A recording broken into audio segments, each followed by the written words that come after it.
All right, I want to walk you through that. So I saw, obviously there was something dry happening, right? The sparrows are going nuts, dive bombing the water. I can see that fish coming up and slowly sipping things. So I knew something was hatching or something was floating down the stream.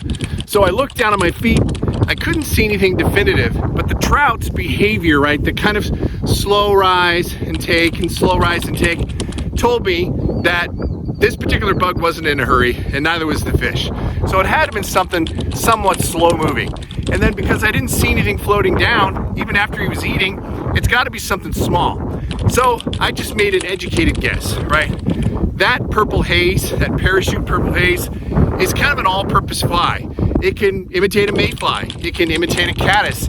And sometimes when you got a lot of wind happening, right, and you got a lot of riffle on the water, it disguises the fly enough to where the fish thinks, oh, it's close enough, I'm gonna eat it. Just like that fish did, right? It was just a matter of getting that fly in his feeding lane, and once I did that, easy meal, and he ate it. So you don't always have to match the hatch. Get close, and a lot of times you can have success just like that. I just gotta be able to lay it over by him. There he is, I got him. Oh, perfect cast.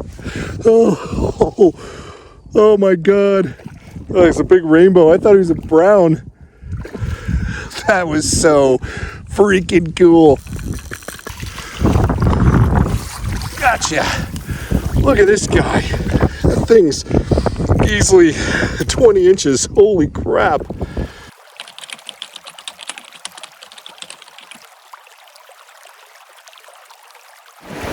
All right, if you're curious of what I did there, I switched to an indicator setup, had the TJ hooker, and below that I actually had a little sculpin pattern, this tiny little sculpin pattern that catches really big fish.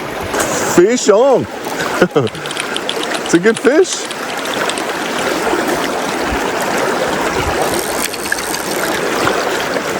Switch over to the indicator and yeah, look at that guy. It's a solid fish. Wow.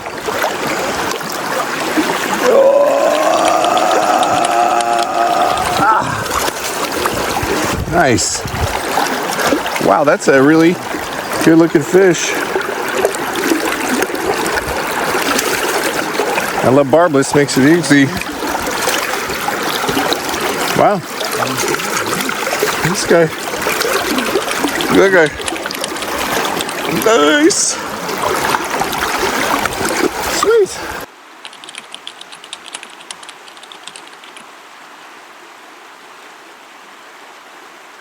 Hello there. Thanks for taking the time to click on this video. And you clicked on this video because you want to learn a little bit more about fishing this fly right here, and that is a streamer fly. If this isn't part of your fly fishing game, it certainly needs to be, because there's just nothing more fun than feeling the tug of a big fish going after this particular streamer fly. Fish are predatory, right? When they see a smaller fish invading their space, they see the potential for a quick meal, and it might even be a defensive strike. But all the same, trout love going after these big streamers. But first, let's get the sling pack on and talk a little bit about my setup. So today I'm using a 6 weight. 4, 5, or 6 weight can work great for streamers. I'm using a 6 just because I've been looking forward to trying out the new FFD2 series at fishonrods.com. And you want to have a heavier leader. Anytime that you're throwing streamers, have a 3X or stronger tapered leader or tippet when you are using streamers. And the reason is because typically if they're going after streamers, they're not going to be leader shy. But most importantly, it's really easy to snap this off on a back cast if you're using super light tippet. This particular fly is weighted, it needs a stronger tippet, so I'm starting with 3X tippet, which is almost 10 pounds when fishing the streamer, so very important. The other thing I'm going to demonstrate are different ways to present the fly, right? You really want to work a particular section of the river in certain ways and in different ways to be able to hopefully elicit a strike. So my first cast, because it's one of my favorites, I'm going to cast upstream and kind of cross the river, and I'm going to really pull it back fast, right? I want to panic swim this streamer down and hopefully elicit a strike. And then I'm going to go straight across the river and kind of do the same. And then my next few series of casts are gonna be across the river, but I'm just gonna let it swing, and I'm not gonna give much action at all to the fly. And then finally, I'm gonna throw it more downstream and kind of race it back. So you wanna really work a hole differently in different ways to try to get that trout to come up and eat the streamer.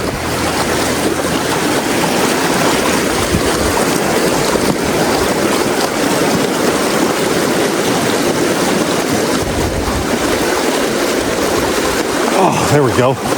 That's a good fish. Oh, big, big fish. Come on, come on, come on, come on.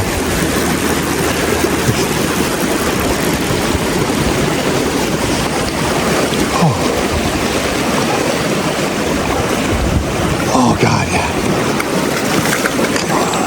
Get in the net, yeah. Oh my God, look at that fish. Oh. Wow, that is a beautiful fish. Wow, beaut. So let's talk about what I targeted there. I had just a feeling that the big fish could be in this section of the river. You got fast current that drops off the edge. You got a lot of rocks. You got a lot of back current. There's a lot of places for fish to hide in this section. Now, I'm using a floating line, but a very heavily weighted Scopezilla. So I actually used the current that was right in front of me to help pull the fly down and get it deep. And sure enough, right on the swing, right, it was almost like an upstream, downstream swing to where the line was going way downstream and the fly was upstream.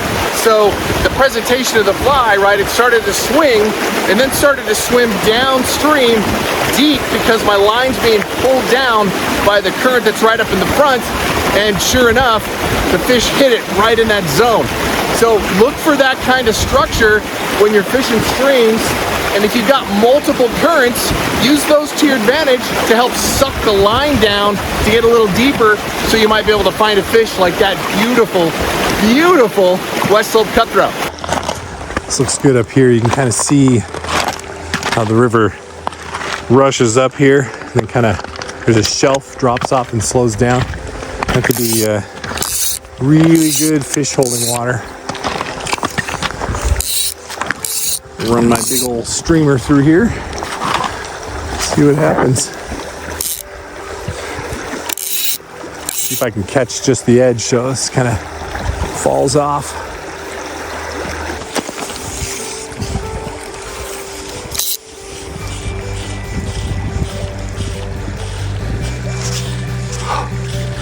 Oh, another grab. There we go. You didn't like that. Dude, he's jumped up on the bank. Oh my God. Wow. This guy literally jumped up on the bank. That's crazy. He's got some hops.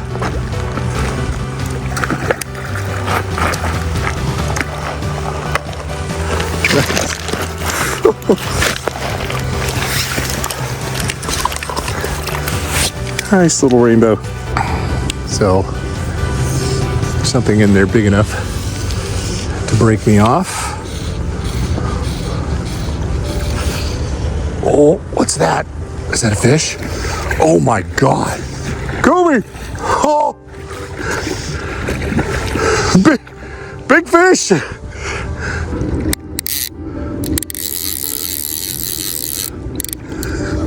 Goby, this thing's like 18, 19 inches. Oh my God.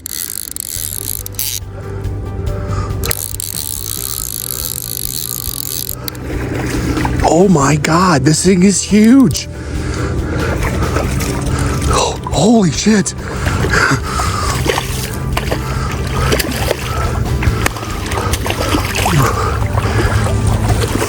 Are you kidding me? Oh my God. Look at the size of this fish. Holy shit. Oh my God. This thing is 4 pounds. I mean, fish on. Fish on. Oh my God.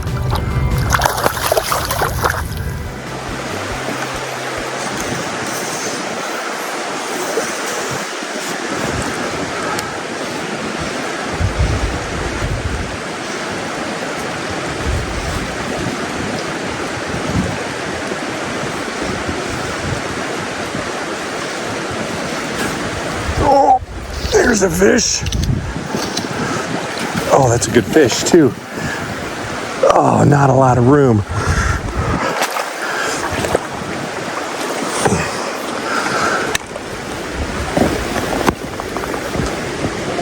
Oh man, that's a heavy fish. Oh my God.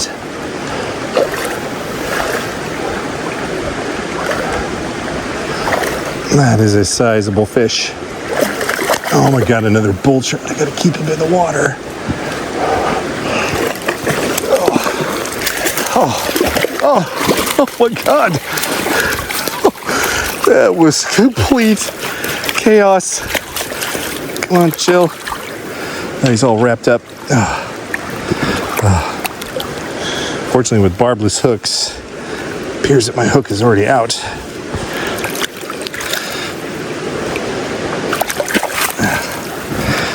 Wow. Look at this guy. That is a beautiful fish. And if you're new to this sport, consider joining my club. If you do, I'm going to send you a whole bunch of stuff that I put together to help you catch more fish the next time you're on your favorite stream. I go over flies, how to find trout, just a lot of techniques to better your chances when you're out there fly fishing to catch fish. Because after all, that's why we're out here, right? Well, one of the reasons anyway.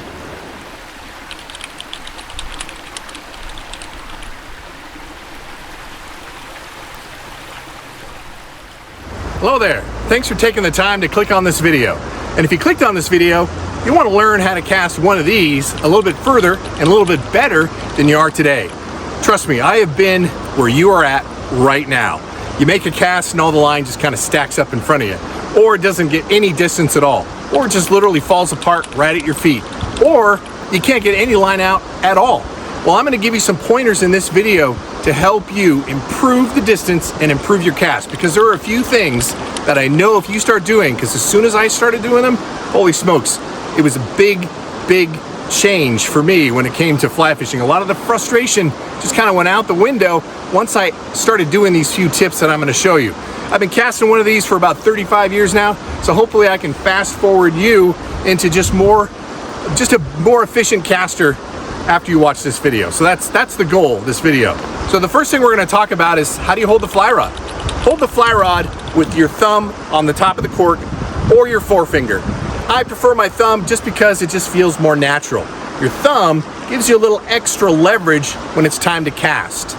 Now, the next thing you want to do, and this is the most common mistake that new fly casters make, is that you don't take out enough line to start the cast. Just having your tapered leader out is not enough, right? You want to pull out a full rod length of floating line beyond the tip of your fly rod.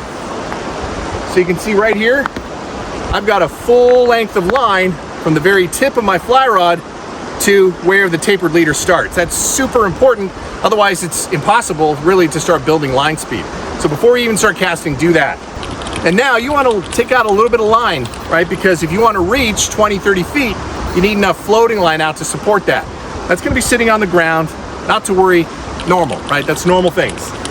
So the first thing we're going to talk about is the rod arc. Now for new fly casters, if you keep kind of a 10-2 cadence, right? A lot of new fly casters, and when I did early on, I went way too far back on my back cast and I was going way too far forward on my forward cast. And that was really kind of, it's not making a very efficient loop, right? Things have a tendency to kind of stack up against you. Maybe even you're catching the line on the way through. But having an appropriate rod arc is really critical when you first start casting. 10-2 is a great mental fortitude to have when you're starting to cast. And that way, you're not going to go too far back on a back cast or too far forward when you're starting out. The next thing I want you to see what I'm doing is that I'm going nice and slow, right? It's not a matter of going how fast you can do it. It's a nice, even, slow cadence. You have to wait for all that fly line to extend out behind you before bringing it forward. And it's okay to look back there too. So wait for it to fully extend and then bring it forward. If you're hearing that whipping sound, that means you've brought the rod forward too quickly. The next is kind of the casting dynamics, right? Notice when I'm going back, it's a nice, smooth cadence, right? It's a nice, smooth rhythm, but I'm doing a kind of a hard stop, hard stop, hard stop, hard stop, right? When you hard stop, that transfers all the energy that your fly rod has built up into the fly line. So that makes a big difference, right? So nice, you see how it's kind of nice and slow? And I kind of finished my rotation a little bit with my wrist. Watch my wrist. You can kind of see it going back. I'm moving my wrist ever so slightly to kind of finish the rotation. But notice how nice and easy this cadence is, right? I'm waiting for the line to fully extend out. Okay, the next tip I'm gonna give you is something that I do that works for me, and you may find that it works for you as well. And that's the rod position when you're casting. So we talked about the arc. There's some fly casters that like to have the rod more parallel to the person's body. I prefer my fly rod to be almost at a 45-degree angle for my body.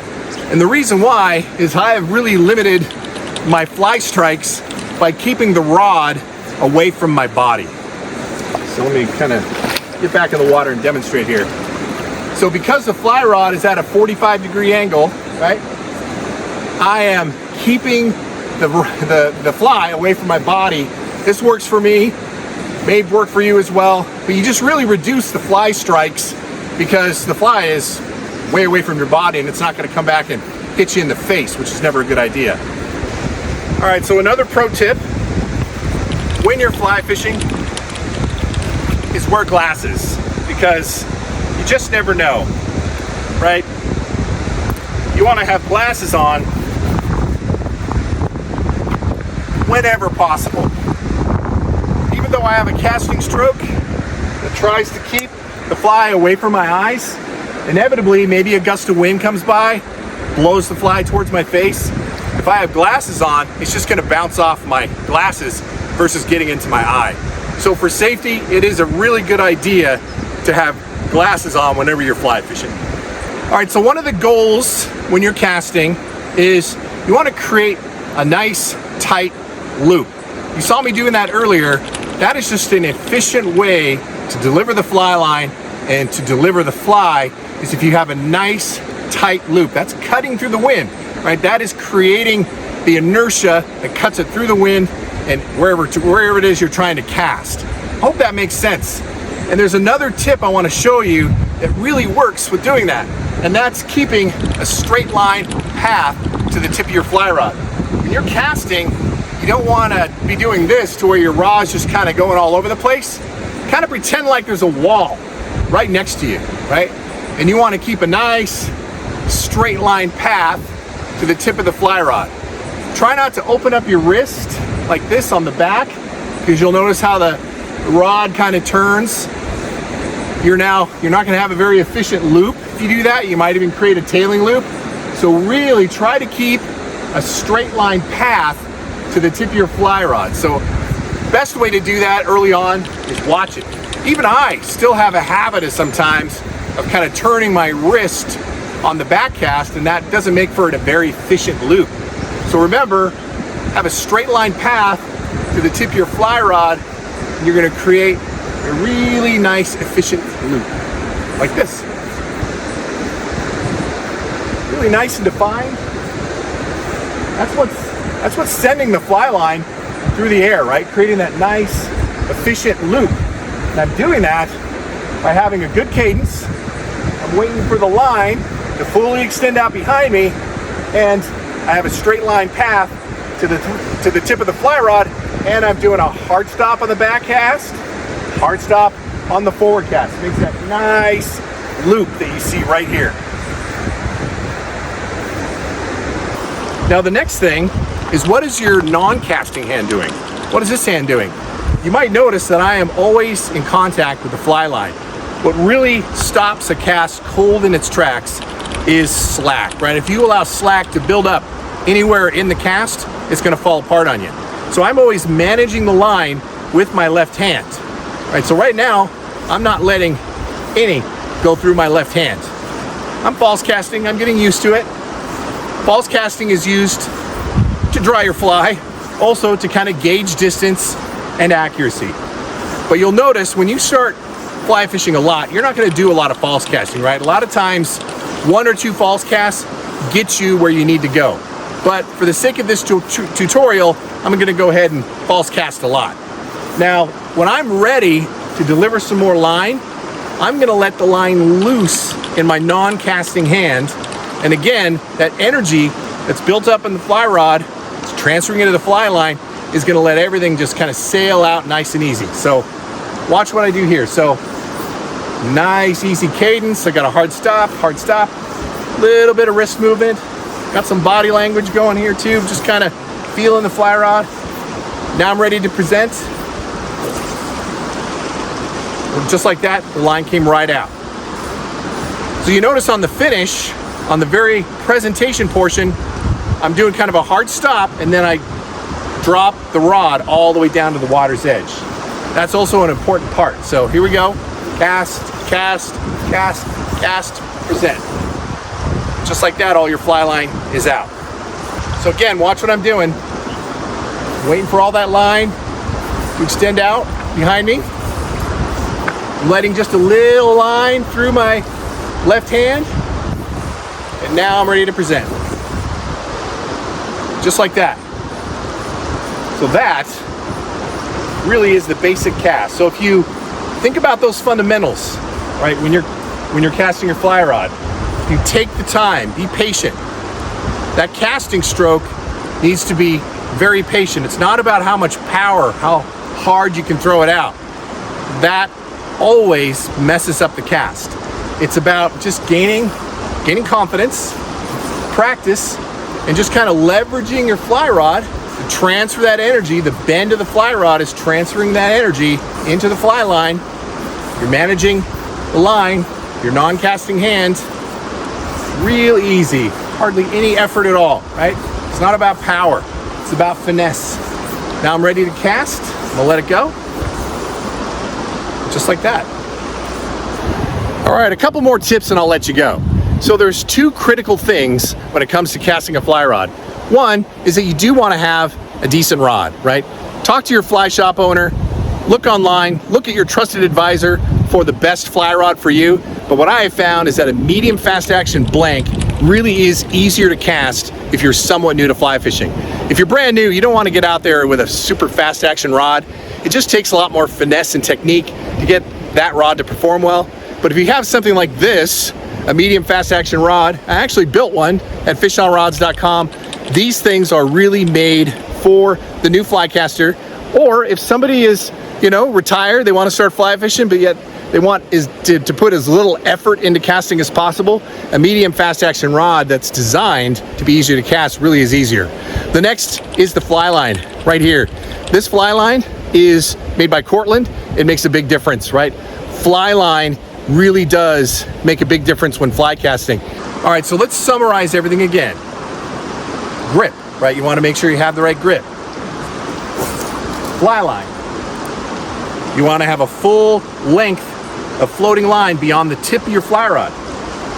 When you start casting, nice, slow, easy cadence. Your casting arc is going no more than a 10 to 2. Your brain, right? Think 10 to 2. You want to do a hard stop, a hard stop. You're doing a little bit of shoulder, a little bit of elbow, a little bit of wrist, right? To get the fly line out. Watching it extend behind you. All right, we're ready for presentation. And all that line's out. And a lot of times too, you don't need to cast 80 feet to catch a fish. A lot of times the fish are right here. I mean, right in front of you, to where they're no more than 20, 30 feet in front of you. So it's not absolutely necessary to bomb out a bunch of line if you're fishing a lake or your favorite stream.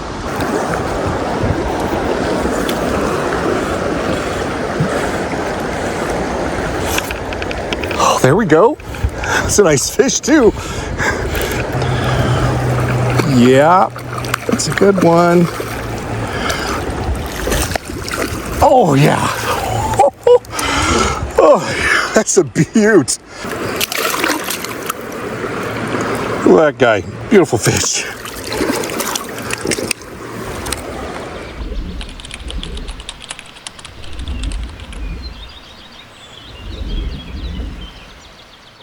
Hello there. Thanks for tuning into this video. And if you clicked on this video, you don't fish a lot of double nymph setups because you're tired of getting tangled up. That big mess. Everything's a bird's nest and you spend the next 20 minutes trying to re-rig. That's not fun. That same thing happened to me early on until I learned a certain tip to keep that from happening. And let's go over that today. And if you're new to this sport, consider joining my membership. If you join my membership, I'm gonna send you some cool stuff, one of which, well, 3 of which are documents to help you catch more fish, whether you're in a river or in a lake. So I put together a whole document that shows the types of flies, what to look for, where trout might be found, and those perks are available to anyone that joins my online club. You'll see the join button right at the start page, homepage of my YouTube channel. So let's look at my setup that I have right here. So what I've got on, I've got a 6-weight, the FFD6, and I've got a little, kind of a small little sculpin pattern, and then I got a TJ hooker, and then I've got a great big Oro syndicator. So that's a lot of stuff to have at the end of your fly rod. So if you try to cast traditionally, right, to where you're doing a lot of false casting and throw it out there, it's probably gonna get tangled up. But if you do what's called the pick up and lay down, some people call it water loading, some people call it the pick up and lay down, you will reduce the amount of tangles by about 90%. It still might happen on occasion, so get used to that as part of fly fishing. But this technique of casting really mitigates that from happening. And let me demonstrate what I mean by that. All right, so I'm gonna get everything out here.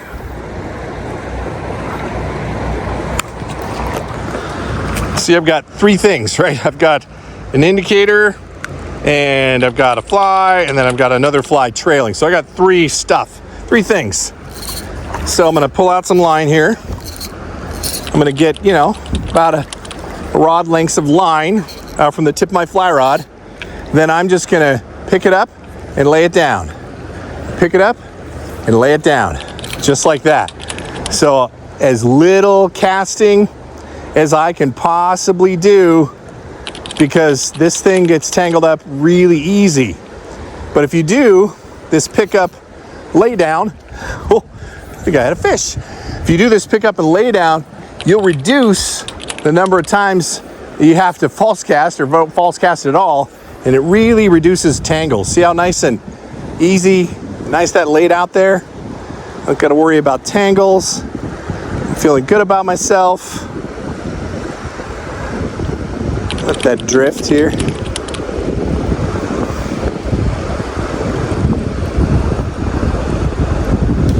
All right, so let's do it again. All right, so I'm gonna pick it up and lay it down. I'm gonna pick it up and lay it down again. Just like that. See how I cast? Probably 25, 30 feet there. Very little effort, didn't do any false casting. So I reduced the chances of getting tangled up here. Let's try that again. All right, so now I'm gonna pick it up, lay it down, and I'm gonna pick it up and lay it down. Oh, there we go. That's a nice fish too. Oh, please. Don't say it, right? Oh, it'd be super cool if I could land this fish.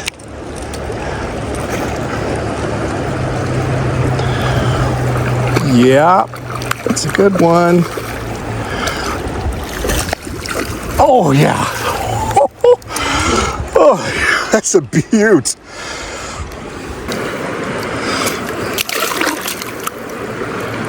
Look at that guy. Beautiful fish.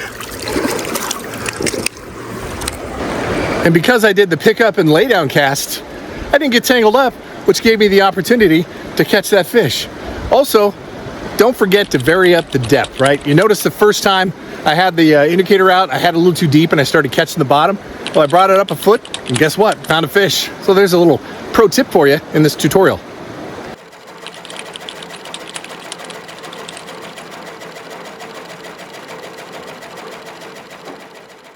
Hello there. Thanks for taking the time to tune in my channel. I do appreciate it. I've been there before, right? I tore a hole in my waders that I spent a ton of money on, and it was one of those holes that weren't repairable. So I thought, you know, I gotta buy a new pair of waders. I went online to that same brand and I looked to see what they cost today, and I just about lost my breath, fell over. What the are you talking about, huh? They were $1,000, $1,000 for a pair of waders. I was like, my God, how in the world do I defend spending that much on a pair of waders? I know you get what you pay for, I get that, but still, $1,000 is a ton to spend. So I reached out to a couple friends and I said, hey, what waders do you have? And they said, Dan, we've got Drift. Right here, Drift, family owned and operated right in my home state of Washington. Nick and Sam, a couple of steelheaders, wanted to build a better wader that was more affordable than some of the other brand names that are on the market today. So I reached out to Nick and I said, hey, what do you think about sending me a pair of these things and I'll torture test them just to kind of put them through their paces. And I have to tell you, I was impressed. I purposefully walked through sticker bushes and stickers that would make you cringe with any other brand, and these things held up, no problems at all. No punctures. They really are a tough wader. They've got 3-ply, very breathable and durable material up top, 4-ply on the bottom, and all the seams and welds are either double or triple welded on all the transitions. So these things really are built to last year after year. And I fish a ton, and now after 2 years of owning my Drift waders, I just wouldn't own anything else. These things really are great waders, and it's not just the durability, it's also about how they fit, right? One of the things that I always struggled with was the leg length, right? If you don't have, I'm tall, 6'7". If you don't have long enough legs in your waders, when you start stepping up over logs or stepping into boat and things like that, they'll bind if the leg isn't long enough. So the nice thing about Drift is they have a lot of different sizes to choose from, and I was able to find a size that fit me in the body, but also had the length of leg.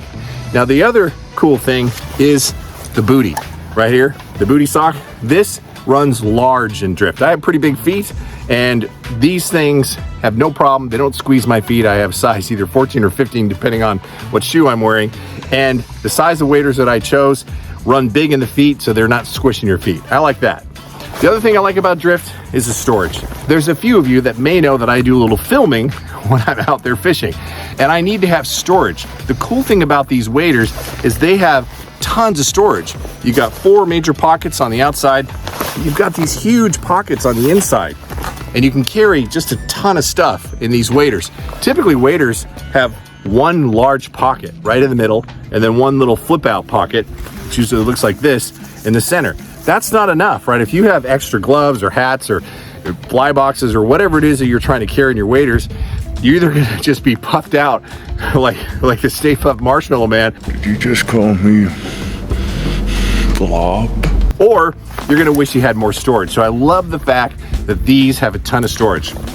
These waders are also very safe. What I mean by that is there's a couple features that make waders more safe than others. One is to have heavy duty belt loops, and there's 3 of them, one on the side, one on the back, and one on the other side. You can really cinch this belt down to mitigate any infiltration of water if, God forbid, you fall in. The next is they have a draw strap. So they've got a draw strap right here. It's like a type of a bungee cord that you can pull tight, and it really does cinch it around your upper body as well. So good for warmth, but also good for staying dry. So these things really are a safe wader. Each pair of waders comes, of course, with suspenders. What's also cool, right? Kind of things that you innovate and think about is you look at where the straps attach, the back straps, these things clip together. And what's great about that is it allows you to hang these, you know, up at camp if you want to dry them out or whatever else. So it's kind of a cool feature to be able to just clip the 2 straps, the suspender straps together for hanging. It does have a hanger loop here as well, but if you're looking for waders as well, I want to encourage you, because you're going to be saving about 40% less on these waders, right? Everything that I've named on these waders are equal quality than some of the big brand names out there for 40% less, and arguably you get more with Drift. You get more with Drift, period. And get a pair of zip waders, because they are life-changing. And I don't mean to sound too dramatic, but I know I've been there, right? Fighting to get the waders off. Or you're completely all geared up and you realize, I've got to use the bathroom. That is not easy to do when you got to take off everything to get the waders off to use the restroom. This, I even have my life jacket on. Just reach underneath, zip down, Easy peasy, right? So they really are super convenient having these Pro Zip waders. And they're made with a very heavy duty zipper that are gonna last the same length as the waders, right? There's a little bit of lubricant that you would put. If any of you have those soft-sided coolers or Yeti coolers that have the zipper, use that same lube just to keep things nice and lubed up so the zipper lasts years and years and years of use. But it's not gonna leak, very heavy duty. Another question I get about breathable waders is, are they warm? Now, these waders are 3-season waders, right? They are designed for fall, winter, and spring. Not necessarily summer, because you do get pretty hot in these waders, and that's where wading pants come into play. Keeps you dry, but it also keeps you cool. But what I do in the wintertime is I'll layer up underneath these waders. I just put a couple of thermal layers on. I put a liner and a thick wool sock, and I am toasty warm in my drift waders, even during the coldest months in winter. So just because they're breathable doesn't mean you're gonna freeze your butt off. There are a lot of people out there that prefer neoprene, but neoprene really is tough, right? Not breathable, you sweat a ton in there, and arguably you're gonna get colder wearing neoprene, especially if you perspire while you're fishing and things just kind of get wet on the inside. So now let's talk about sustainability. Now, this really doesn't add features to the waders itself, but it's super cool that there's a company out there that does things like this. For every wader that you buy, they plant one tree in the Pacific Northwest to help salmon and habitat. They use very minimal packing. When you get your waders, they're gonna come in like this mesh bag. All the tags on these things are also biodegradable. You can recycle them. So they really try to cut down on all the plastics that all the other manufacturers use in packaging, and that's pretty darn cool if you ask me. So if you're still having doubts about drift waders, check out the customer reviews. They've got hundreds of reviews, all of which are in the high 4s or 5-star ratings. Now, there are very few companies that can achieve something like that. They do that through a great product and great customer service. So your peers also think Drift are pretty darn great. So now that I've owned these things for 2 years, I'm now a brand ambassador for Drift. I get behind family-owned companies and products that I can believe in. So if you think that these waders might be right for you, check out the pinned comment right below. I've got a link that you can use that'll get you a discount at checkout, and it'll also get you a free gift, and that is exclusive because you heard it from me and heard it here on my YouTube channel. All right, till the next time, everybody, fish on.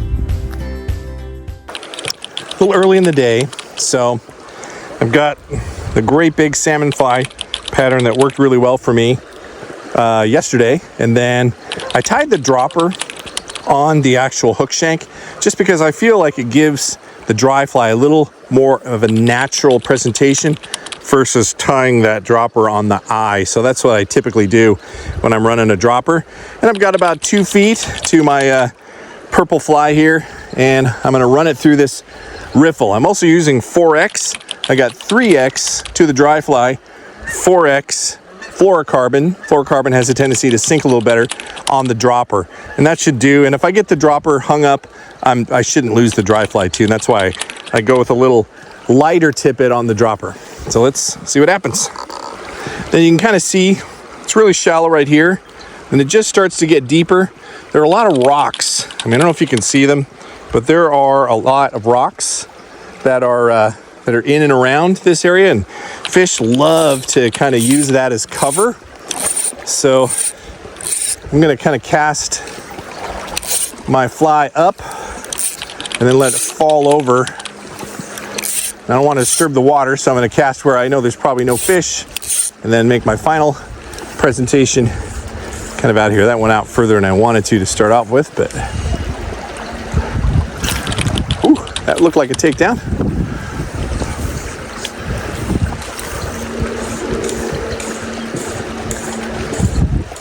Oh, there's a little fish that came up like tiny, tried to eat my dry.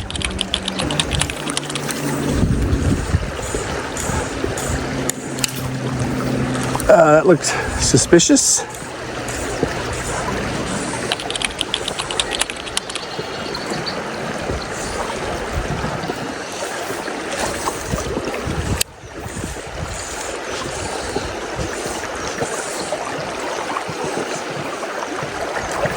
Oh, there we go. He came up and ate the dry.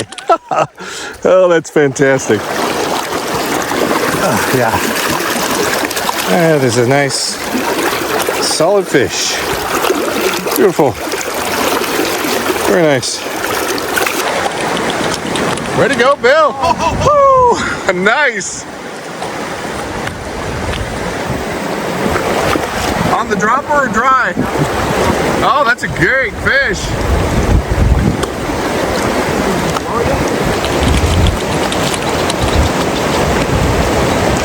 Can you show it off? Bill, can you show it off? Oh, very nice. Very Fish nice. on. Fish on. That's great. Way to go.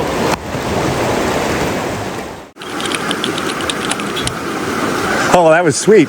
So what's the trick? Well, there's just several things that I'm doing here. So one, my leader's got to be slightly shorter. If I'm using with any regularity, my leader needs to be slightly shorter than the rod is long. Okay. Because I want that knot out of the tip top, Got it. right? I don't want the weight of the fish having to pull that knot out of there. So generally, this is just a little bit longer than I would normally use. My setup position is here.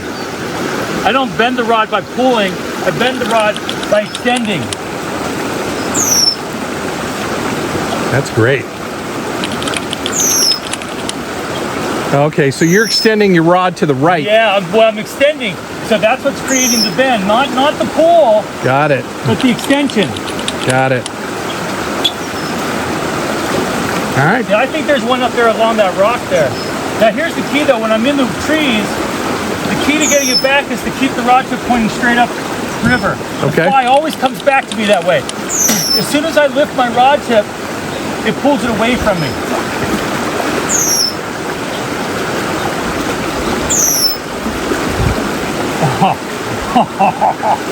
Good stuff. Those are Dude, that was in there deep. perfect But I casts. gotta tell you, I was impressed with your skip cast. That's a good one. This allows me to gain a little deeper intimacy.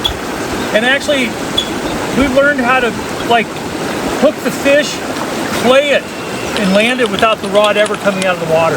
Nice.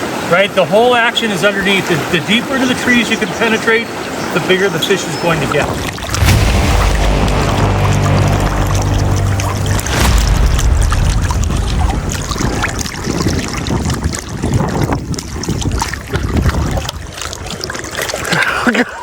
Oh man. Oh, God, he ate it. Hello there. Not often in fly fishing do we get to talk about something that's completely new. Oh, and be sure to stick to the end of the video because I got a really important message you're gonna wanna know. Now, some of you may have already heard of the Oros indicators. They're a family-owned and operated company out of Bozeman, Montana, and they make one of the most innovative indicators on the market today, hands down. I don't know what took so long for somebody to think about this particular type of indicator, but it's an indicator that goes right down the center of your line.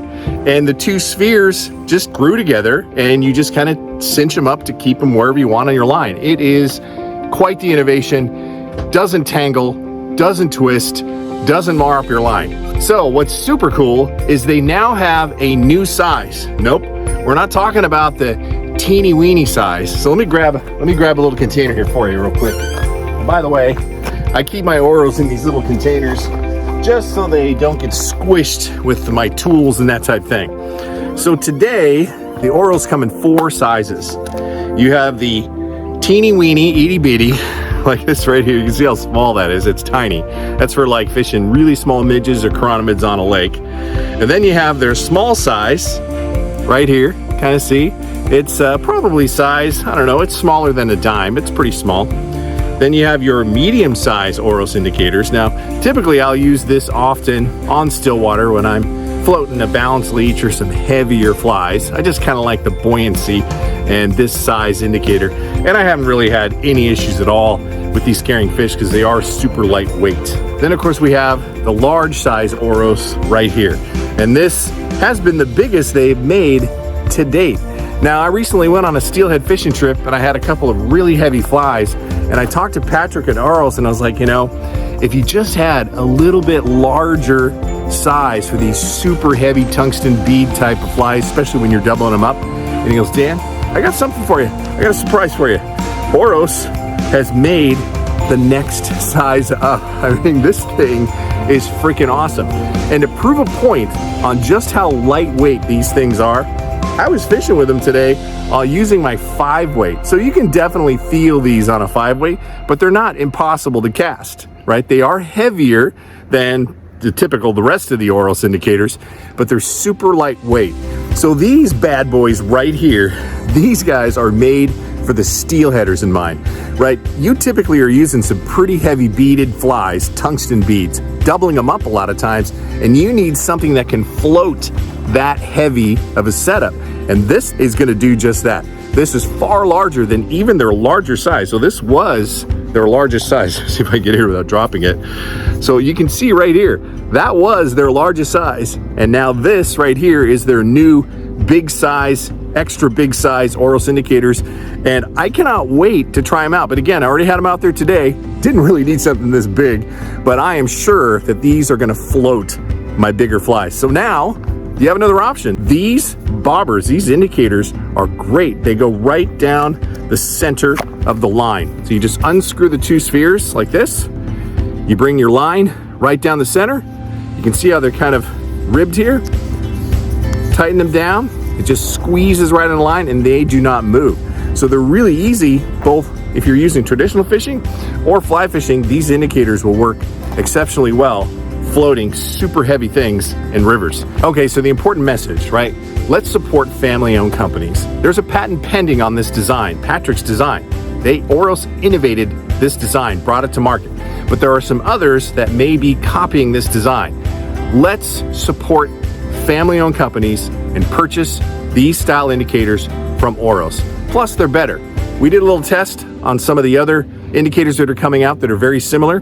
These are 40 to 50% lighter weight than what's coming out the market here shortly. So support family-owned companies, support Oros. I know that they will appreciate it. Well, thanks so much for joining me on today's video. And until the next time, fish on. So you're fishing your favorite river. You get the last fly, the last one of these you got left stuck on a log. What do? Well, stick with me through this video and I'll show you how to get that fly back. It's at least a 50% success rate.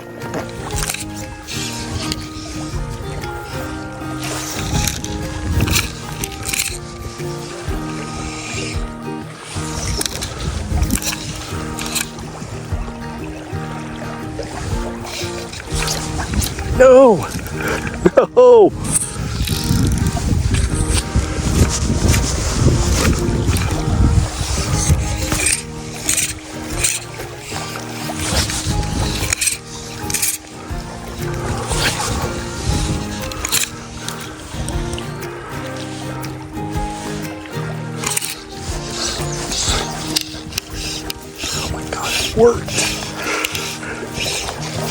Worked.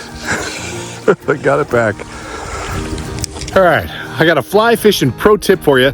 The next time you get your fly stuck in something in the bottom of the river. Now, this doesn't always work, but it does work more often than not. So as you can see, it's stuck, right? It's not coming off. I'll break it off if I end up pulling too hard. So what I did is got a bunch of line out. Then I did a huge roll cast and I got the floating line beyond where the fly was stuck. And it started to pull the opposite direction and kind of away from the log, and it freed up the fly. And just like that, I saved myself $5 because these Sculpzillas aren't cheap. So the next time you get stuck, try throwing a lot of floating line beyond the fly, and a lot of times that'll unwrap it or unhook itself, as long as you don't drill it in too heavy trying to pull it out this way first. So there's your fly fishing tip of the trip.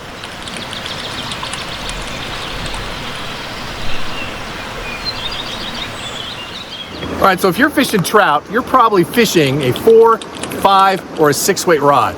I want to encourage you to get a 3-weight fly rod. And it's not just for small streams, right? You can fish a 3-weight anywhere, but the experience of catching a fish, especially a big fish on a 3-weight, is like nothing else.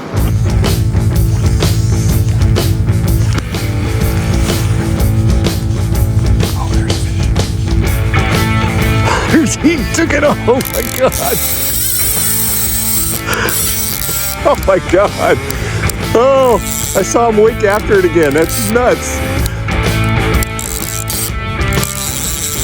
This will be a miracle if I can get this guy in. Oh my God, he's freaking huge. Oh my God. Oh no. Oh jeez. He's very, very large fish.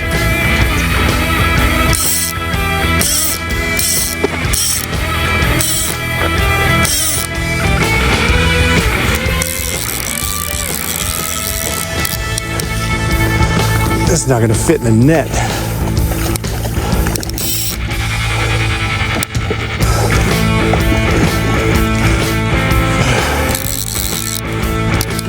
Oh, shit.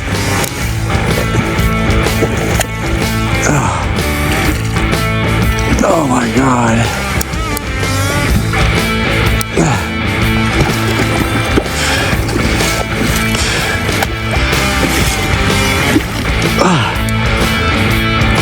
Oh my God. Oh shit.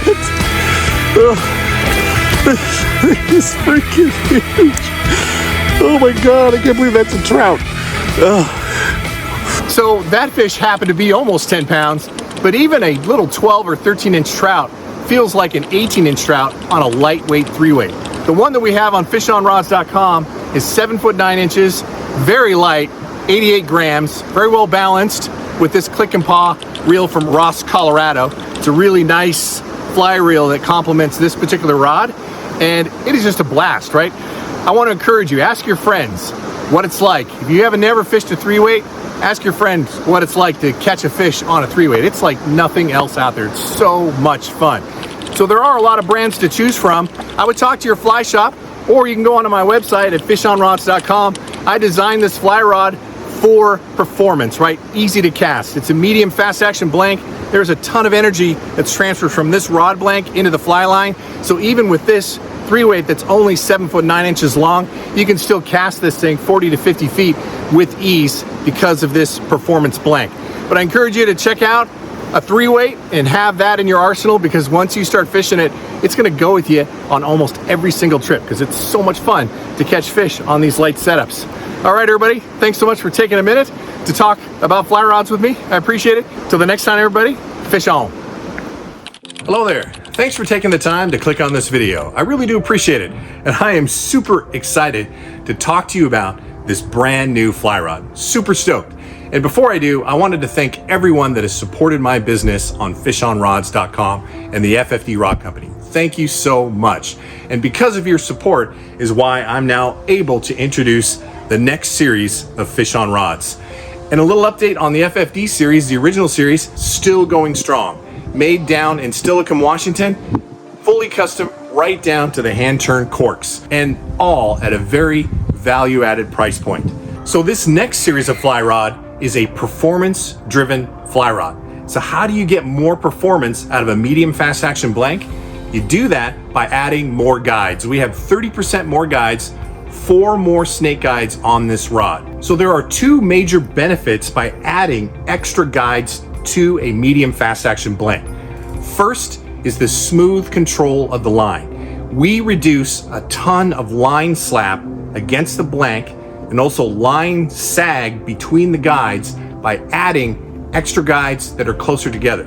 Even though we have extra guides, the friction is reduced substantially, which leads to more distance and more accuracy when casting. We also have more points of contact along the blank.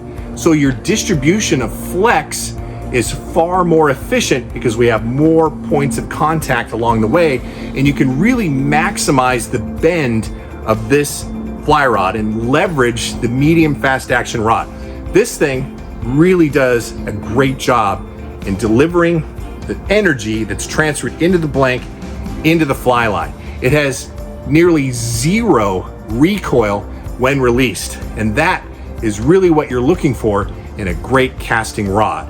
So doing what we've done, supercharging this blank, this thing can cut through the wind, and I plan on using this 6-weight on the Puget Sound, where it's always 10 to 15 mile an hour winds, and I just needed that little extra power to be able to punch that line through the wind, and this rod will deliver on that promise.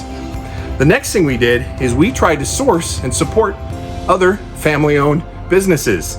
This cork right here, this agglomerated cork, is made by a family-owned company out of Port Angeles. And it's a very cool, very soft touch cork. So I'm pretty excited about this particular cork that we're using. And we're using both this design and a full well design on the 7 and 8 weights with a fighting butt as well. This reel seat right here, this wood is from the Pacific Northwest. We've got maple, alder, and even redwood, all hand turned and hand finished right here in the Pacific Northwest. These snake guides, family-owned company out of Battleground, Washington. And of course, the rod is made by a family-owned businessman and rod builder, and he just builds a gorgeous fly rod. So I'm super excited to introduce the next series of Fish on Rods, performance driven. Now today, we've got 4, 5, and 6 weights available. Right now, we're working on a 7 and an 8 weight, so that'll be coming soon. But really, for any trout setup, we have you covered with the new FFD series of fly rods. So please take a look. I've uploaded some pictures onto the website. There are a lot of options that we can do on reel seats, and some of these options are just beautiful. Even if you want to get crazy, we have some dyed options as well if you want to get really nuts on the look. But we can really customize this rod in a lot of different ways by just using a lot of different accents available to us with these reel seats. So they're pretty cool. So thanks again for taking the time, and thank you again for your support. It is greatly appreciated. And maybe one day I'll see you on the water. All right, everybody, till the next time, fish on.